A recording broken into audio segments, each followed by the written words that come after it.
Guns are expensive, but today we're going to show you that you can have a full power, full size 9mm without spending the full amount of money. I'm the Oppressed Patriot, and today we're talking about the Hi-Point C9. The Hi-Point C9 has a bit of a reputation in the gun community as a low-quality, cheap firearm. Well, it is cheap as far as firearms go, but I wouldn't go as far as to call it low quality. We'll take a look at its pros and cons, and just a general overview and my recommendations for it. It is a 9mm full-size handgun with a 3.5-inch barrel. It ships with one 8-round magazine, and it is big. It is wide, it is bulky, it is heavy, but it absolutely can be carried concealed with practice and work to get it reliable for you. And when I say work, all I really mean is working on these magazines.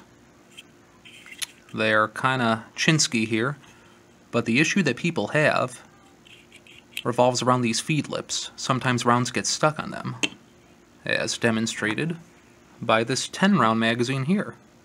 Sometimes you'll load it up, and the top cartridge, you'll see how it's kind of pointed down like that? It should be up like that, so it feeds properly into the chamber, but sometimes they get stuck in a downward position.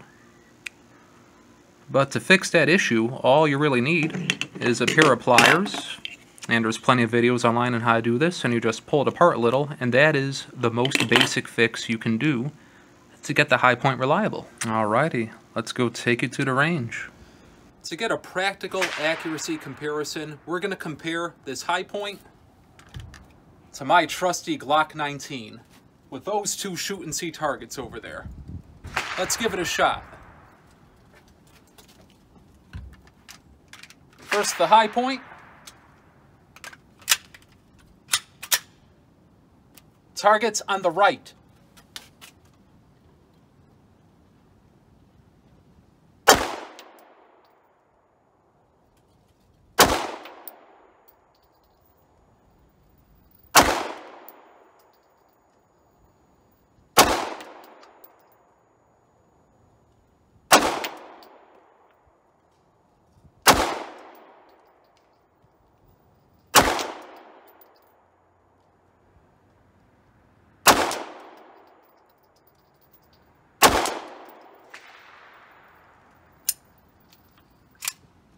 Out.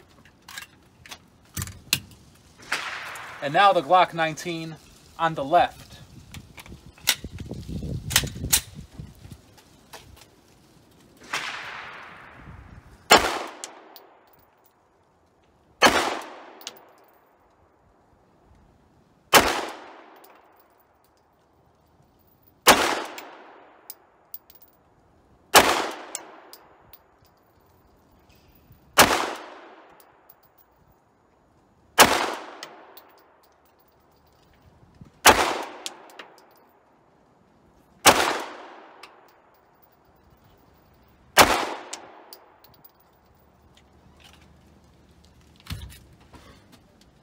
Little bit of a grouping difference.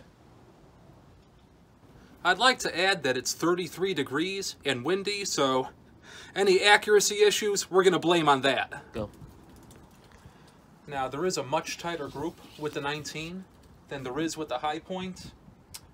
Even though I'm not center here, the rounds did hit a lot closer together, but the Glock 19 is one of my regular carry guns. I'm a lot more practiced in it.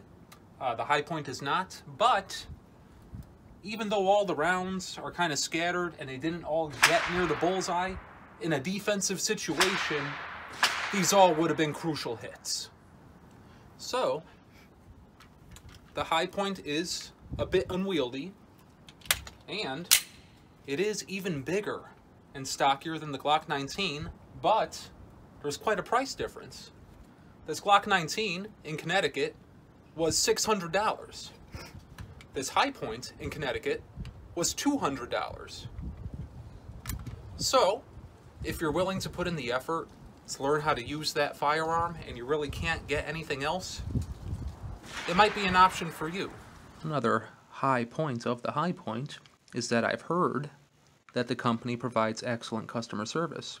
However, I've never had a reason to call them, so I can't attest to that, but it's what I've heard. Now, to field strip this, you will need tools. It does come with a punch in the box, but you'll also need something to hammer that punch into the pins with. Probably a hammer is the best option for that. But because of the difficulty in field stripping this handgun, I would not recommend it to beginners. Okay, my cameraman is going to show how to field strip this high point here because it is his gun. You will need tools. This is the punch that came with the gun, and I can't for the life of me find a hammer, so we have this handy dandy dumbbell with the weights removed. Go ahead, cameraman. Make sure that the gun is unloaded and empty. Slide goes back, safety pin up, punch. Just punching out the retaining pin after locking the slide back.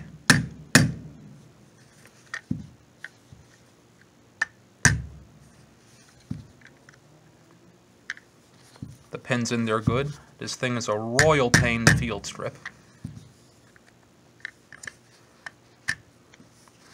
Pin removed. Now you kind of got a technique for taking the slide off, don't you? Pull it back, pull it up, make sure everything is nice and even.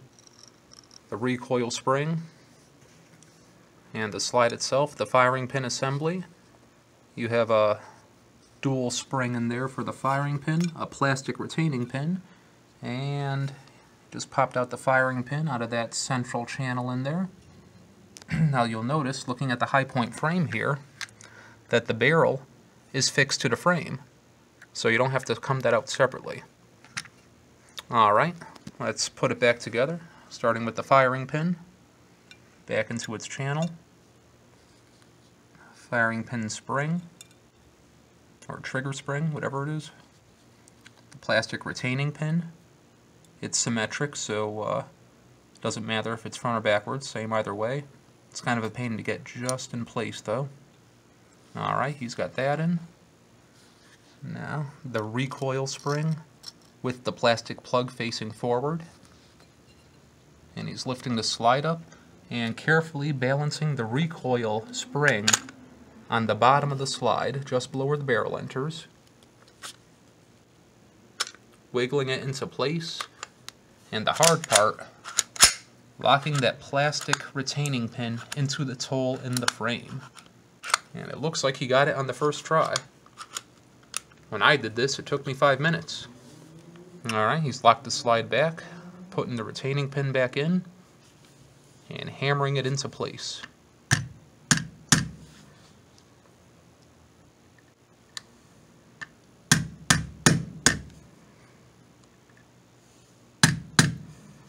And if you get the pin all the way in, the slide will go forward. If the pin's not all the way in, it will block the slide, but he's got it. Excellent. Thank you very much, cameraman. That's how you field strip a high point. If you like these videos, subscribe, watch some more. Check me out at patreon.com/oppressedpatriot or oppressedpatriot.com, and thank you for watching.